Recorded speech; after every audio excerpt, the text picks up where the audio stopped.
26 তারিখ থেকে না 28 তারিখ থেকে, কিন্তু আমাদের ডিপ্লয়মেন্ট শুরু হয়ে যাবে হলো 24 তারিখ থেকে। আমাদের ডিপ্লয়মেন্ট শুরু হয়ে যাবে 24 তারিখ থেকে। এবার আপনারা জানেন যে এবার পূজার সময় আমরা ওই মিটিংয়ে আপনারা সবাই ছিলেন এবং আপনারা ডিসিশনটা জানেন যে পূজা কমিটিগুলি যে আছে তারা কিন্তু মণ্ডপ মানে বানানো শুরু করে তাদের কিন্তু 7 জন করে গার্ড ওখানে রাখতে হবে বলা হয়েছে এবং তারা সবাই রাজি হয়ে গেছে। এখন যদি কোনো জায়গায় হয়তো ছোটোখাটো দুই একটা ঘটনা ঘটতেছে, যেহেতু আমাদের আইন শৃঙ্খলা বাহিনী কিন্তু এখন পর্যন্ত ডিপ্লয় হয় না, এখন কিন্তু মেইন দায়িত্বটা কিন্তু ওনাদের এইগুলি দেখার। আর 24 তারিখ থেকে আমাদের আইন শৃঙ্খলা বাহিনী ডিপ্লয় হয়ে গেলে এটা আমাদের একসাথে, বাট এখন আবার শুধু ওনাদের দেখা তা না, বাট এই ভিতরেও আমরা এখন ইনস্ট্রাকশন দিয়েছি যে আমাদের যে থানা পুলিশ রয়ে গেছেন, তারপরে র্যাব, বিজিবি, আনসার এরও এখনও পেট্রোলিং করবে, বাট অন গ্রাউন্ড ডিপ্লয় হয়ে যাবে হলো 24 তারিখ থেকে।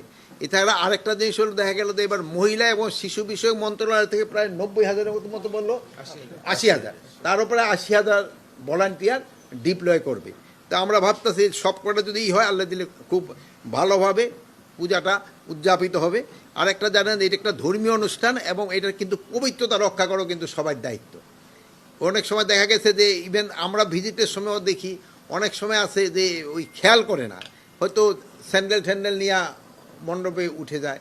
অনেক সময় আছে হয়তো কারো জুতা পরা থাকে, সে হয়তো জুতা খুলতে খুলতে ঝামেলা হবে। দেখেন এইগুলির দিকে খুবই কেয়ারফুল থাকতে হবে, যেহেতু এইটা যে একটা ধর্মীয় অনুষ্ঠান এবং এটা একটা পবিত্রতা, এটার পবিত্রতা কিন্তু সবাই রক্ষা করতে হবে।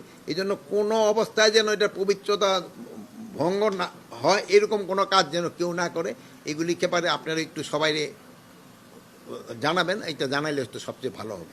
যেহেতু দেশটা হলো আমাদের স্বাধীন দেশ, গণমাধ্যমও স্বাধীন, এখন যে সুন্দরভাবে কথা বলতে পারতেছেন, আগে কিন্তু ওই 5 জুলাইয়ের আগে কিন্তু আপনারা এতভাবে কথা বলতে পারেন নাই। এই জন্য অনেকে অনেক কথা বলবে। আর প্লাস আপনাদেরকে আমরা বলতে পারি নির্বাচনটা খুব শান্তিপূর্ণভাবে এবং উৎসব মুখর হবে। এখন অনেকে অনেক কথা বলবে, তারপরে তাদের ওই একটা সলিউশনের ভিতরে আসবে। আর ওই নির্বাচন যে সময় আসে আপনারা দেখবেন যে ইভেন ইউনিয়ন পরিষদের যে সময় নির্বাচন উপর সেই সময় ছোটোখাটো দুই একটা ঘটনা ঘটে, বাট